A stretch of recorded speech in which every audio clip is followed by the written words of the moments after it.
విషయం, నా దగ్గరికి ఈ మధ్యకాలంలో ఓ పిల్ల వచ్చింది. ఓ 18 ఏళ్ళో 19 ఏళ్ళో ఉంటాయి.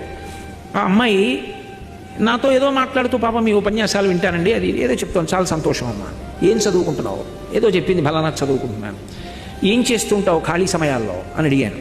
హాస్పిటల్లో ఉంటానండి, నేను తెల్లబోయాను. హాస్పిటల్లో ఎందుకని అడిగాను. అడిగితే ఆ అమ్మాయి ఏంది, నేను చదువుకున్నాను కదండి, చదువు రాని వాళ్ళు పాపం చాలామంది వస్తారండి, వాళ్ళకి ముందు చిన్న కాగితం ఇచ్చి పేరు అవి రాయమంటారు, వాళ్ళకి వ్రాయడం కూడా రాదండి, అవతల జబ్బుతో ఉన్న వాళ్ళు వస్తారు, అప్పుడు ఆ కాగితం నింపించుకోవడానికి ఇబ్బంది పడుతుంటారు. 2 అయితే పసిపిల్ల ఒంట్లో బాగోలేదా, ఇదిగో ఫలానా వార్డుకి వెళ్ళంటారు, వాళ్ళకి ఆ వార్డు నెంబర్ చదవడం రాదు, ఏదో 17 అని ఉంటుంది అక్కడ, 17 అని, అది చదువుకోవడం రాదు, ఆ వార్డు పేరు చదవడం రాదు, ఆ రాసిన డాక్టర్ గారు ఎవరో ఆయన పేరు చదువుకోవడం రాదు, అక్కడికి వెళ్ళడం రాదు.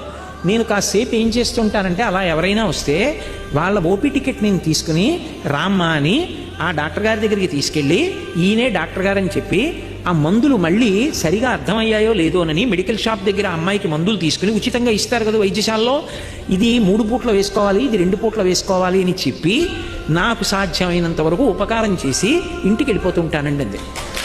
నేను ఎంత తెల్లబోయానంటే, నా భార్య లోపల వంట చేస్తోంది, నేను ఒకసారి ఇలా రా అన్నాను. కోటేశ్వరరావు గారు ఉపన్యాసాలు చెప్పాడు, లోకాన్ని ఉద్ధరించాడంటాడు అంటారు, ఈ అమ్మాయి అరికాళ్లకున్న మట్టి తీసి నా నెత్తి మీద చల్లుకోవడానికి నాకు అధికారం ఉందే అని అడిగారు. పిల్లకి పట్టుమని 18 ఏళ్ళు లేవు.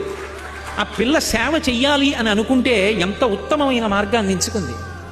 నిజంగా వాళ్ళకి ఏమనుకుంటారు, మేము నమ్ముకున్న భగవంతుడే ఆ పిల్ల రూపంలో వచ్చి మమ్మల్ని రక్షించాడనుకుంటారు. ఖాళీ ఉన్నప్పుడల్లా హాస్పిటల్లో సేవ చేస్తానండి. అది నేను ఎంత మురిసిపోయాను. అలా యువత ఆదర్శంగా తీసుకుని మేము కూడా ఓ మంచి పని చేస్తాం.